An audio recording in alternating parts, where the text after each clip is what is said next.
तो दोस्तों, आपने जो कल मैंने चार्ट भेजे थे होपफुली सब देख लिए होंगे। तो 9 ग्रह होते हैं, जैसा आप सबको पता ही है। और लेकिन जो राशियों पे आधिपत्य है, राशियों की लॉर्डशिप है, वो 7 ग्रहों के पास ही है। ठीक है, थोड़ा सा रिवाइज करा रहा हूँ, अपने जो चार्ट्स भेजे उसमें देख लेना आप लोग। तो जैसे सबसे पहले सन हम लेते हैं, सीक्वेंस वाइज लेंगे, यही सीक्वेंस आपको याद रखना है। सबसे पहले सूर्य है, सन, फिर मून यानी चंद्रमा, फिर मार्स यानी मंगल, मरकरी यानी बुध, जुपिटर यानी बृहस्पति जिसको आप गुरु भी बोलते हैं, वीनस यानी शुक्र, और लास्ट में सैटर्न जिसे आप शनि कहते हैं। तो ये सीक्वेंस आपने याद रखना है। राहु और केतु वो 2 प्लैनेट ज़रूर हैं, लेकिन उनकी कोई राशियाँ नहीं हैं। ठीक है, सूर्य की राशि होती है 5 नंबर राशि। मैंने नंबर्स लिख दिए हैं, आप चार्ट के अंदर अपना नाम याद रखेंगे। सूर्य की 5 नंबर राशि है, कौन सी राशि होती है बताइए ज़रा। ठीक है, जिसको याद है अच्छी बात है, लियो। इंग्लिश में हम उसको बोलते हैं लियो, हिंदी में बोलते हैं सिंह। ऐसे ही 4 नंबर है अभी कर्क राशि यानी कैंसर। मार्स की 2 हैं, 1 नंबर कौन सी होती है, एरीज, 8 नंबर स्कॉर्पियो यानी मेष और वृश्चिक। बुध की 2 होती हैं, 3 और 6। 3 कौन है, मिथुन राशि जेमिनी, 6 नंबर वर्गो यानी कन्या। जुपिटर की 2 हैं, 9 और 12। 9 पे कौन है, धनु सेजिटेरियस। 12 पे कौन है, मीन जिसको पाइसिस बोलते हैं। वीनस, वीनस की 2 और 7। 2 पे कौन है भाई, टॉरस यानी वृष राशि। 7 पे कौन है, लिब्रा यानी तुला राशि। सैटर्न की 2 है, 10 और 11। 10 पे कौन है, मकर राशि। ठीक है, कैप्रिकॉर्न। 11 पे कौन है, कुंभ राशि, कुंभ माने एक्वेरियस। तो इस तरीके से आपने ये स्क्रीनशॉट ले लो, या जैसे वैसे चार्ट के अंदर दे रखा है मैंने, जैसे भी रहे, लेकिन आपको सीक्वेंस याद रखना है, प्लैनेट्स का याद रखें और उनकी राशियों को नंबर्स के हिसाब से याद रखें। ये मैं बार बार बोल रहा हूँ क्योंकि कुंडली में आपको जो चार्ट मिलता है उसके अंदर आपको नंबर लिखे होते हैं, नंबरों से आपको राशियों को पहचानना होता है। ठीक है, ग्रहों के तो नाम लिखे होते हैं। तो अब बात करते हैं राशि होती क्या है। देखिए, राशि आप ऐसे समझिए कि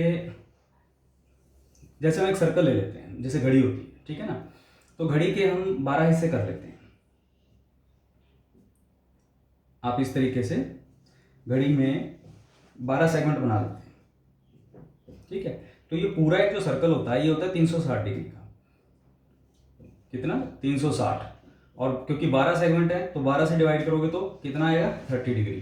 तो एक राशि यानी कि हर एक जो राशि है उसका एक सेगमेंट बना, वो कितना बना, यहाँ से यहाँ तक का, ये बना 30 डिग्री। ऐसे ही नेक्स्ट वाले का 30 डिग्री एंड सो ऑन। तो मान लीजिए पहली राशि हमारे पास ये है 1 नंबर की राशि।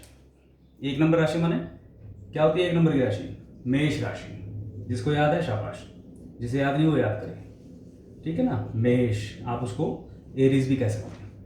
तो अब इसमें हम क्या करेंगे, हिंदी में लिखूं सब समझ जाएंगे। मेष है, एरीज है, दूसरी कौन है, वृष है, टॉरस है, आगे इस तरीके से 1 2 3 4 एंड सो ऑन 12 तक आ जाएंगे। तो ये राशियां इस तरीके से हैं। ठीक है, तो हर एक 30 डिग्री की। अब ये डिग्री का क्या रोल है भाई, जैसे आज कोई पूछ भी रहे थे, तो उनको बता दूं कि एक राशि के अंदर 0 से लेकर के 30 डिग्री तक का एक सेगमेंट हो गया। जब कोई प्लैनेट इस फेज में, ये जो 30 डिग्री का जो फेज है, इसमें जब कोई प्लैनेट एंटर करेगा तो वो जितना जितना पाथ कवर करता चला जाएगा उसकी उतनी ही डिग्री मानी जाएगी। कुंडली के अंदर जो लिखा होता है ना कि ये प्लैनेट इतनी डिग्री का है, आपका मंगल इतनी डिग्री का है, तो वो आप ऐसे ही समझ के चलें कि अभी उस राशि के अंदर उसने इतने डिग्री पाथ कवर कर लिया है। ठीक है, होपफुली ये क्लियर हो गया होगा आपको।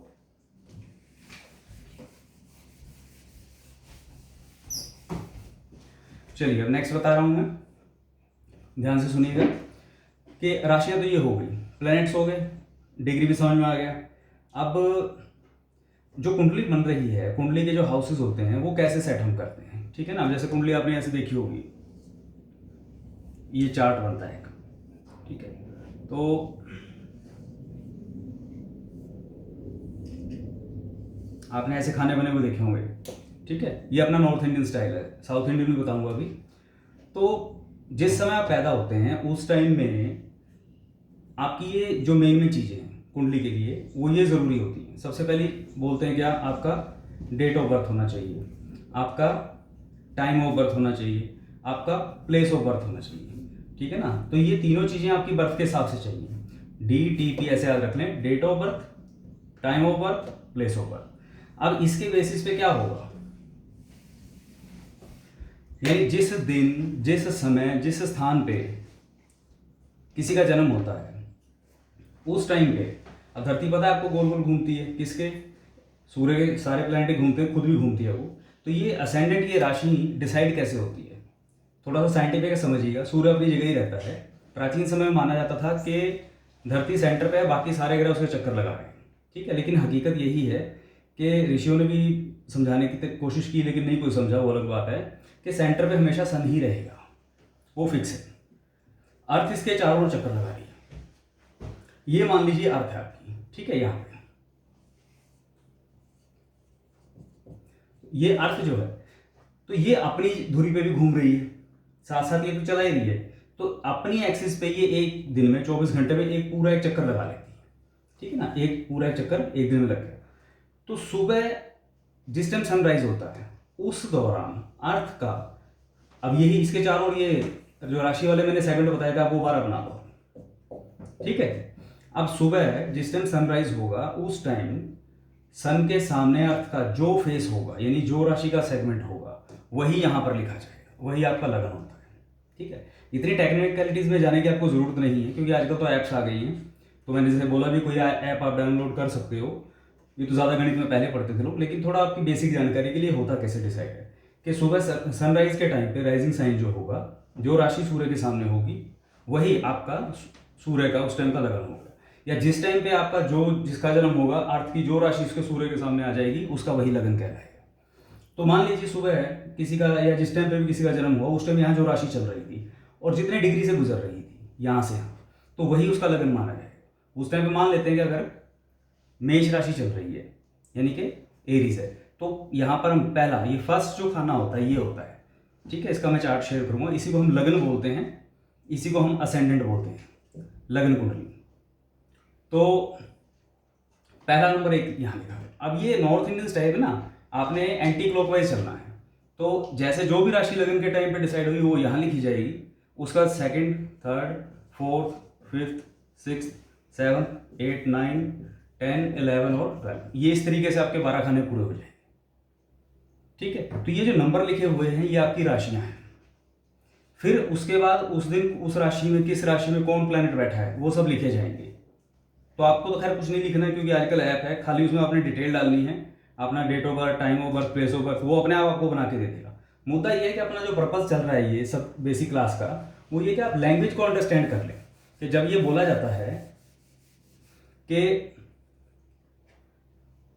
भाई आपका वो ग्रह उस हाउस में बैठा है, उस हाउस में बैठा है, तो 8th में बैठा है, 10th में बैठा है, तो आप ये लैंग्वेज को समझ लें। जब किसी राशि की बात करेंगे तो उसको समझ लें, ठीक है। तो इसका मैं चार्ट आपको भेज दूंगा कि ये फर्स्ट हाउस है, सेकंड, थर्ड, फोर्थ, फिफ्थ, इस तरीके से। और ये नंबर वेरी भी कर सकते हैं, लेकिन हाउसेज यही चलेंगे। जैसे मान लीजिए फर्स्ट हाउस ही है किसी का, ये सेकंड हाउस ही चलेगा हमेशा, लेकिन उसका लगन जो है वो हो सकता है कि सिंह लगन हो, तो यहाँ 5 नंबर लिखा मिलेगा, यहाँ 6 नंबर हो जाएगा, यहाँ 7 हो जाएगा। ये चीज़ें ऐसे चलेंगी।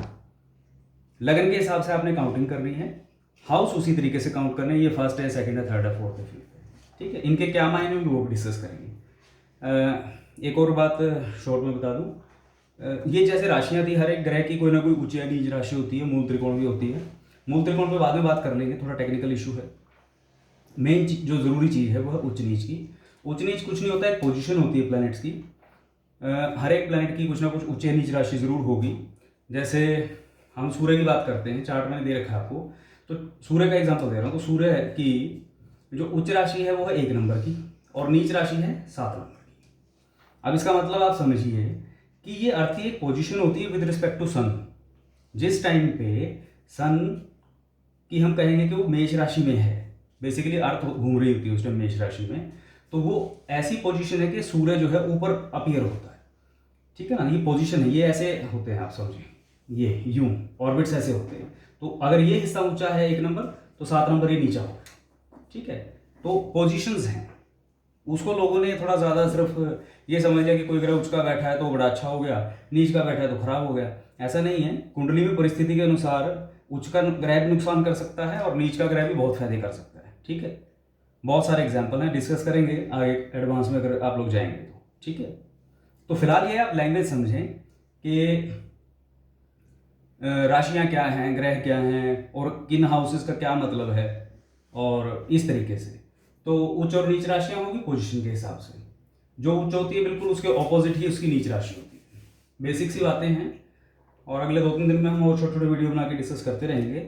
आप लोग अपनी जो क्वेरीज हैं वो वीडियो ऑडियो या जो चार्ट में भेजता हूँ उसको देख करके समझ करके अपनी वो क्वेरीज फिर इकट्ठा डाल दिया करें आप लोग। फिर सबकी जब 2-3-4 घंटे के दौरान क्वेरीज इकट्ठी हो जाएंगी फिर उनको आंसर करने की कोशिश करेंगे। ठीक है, चलिए, महादेव कृपा करें।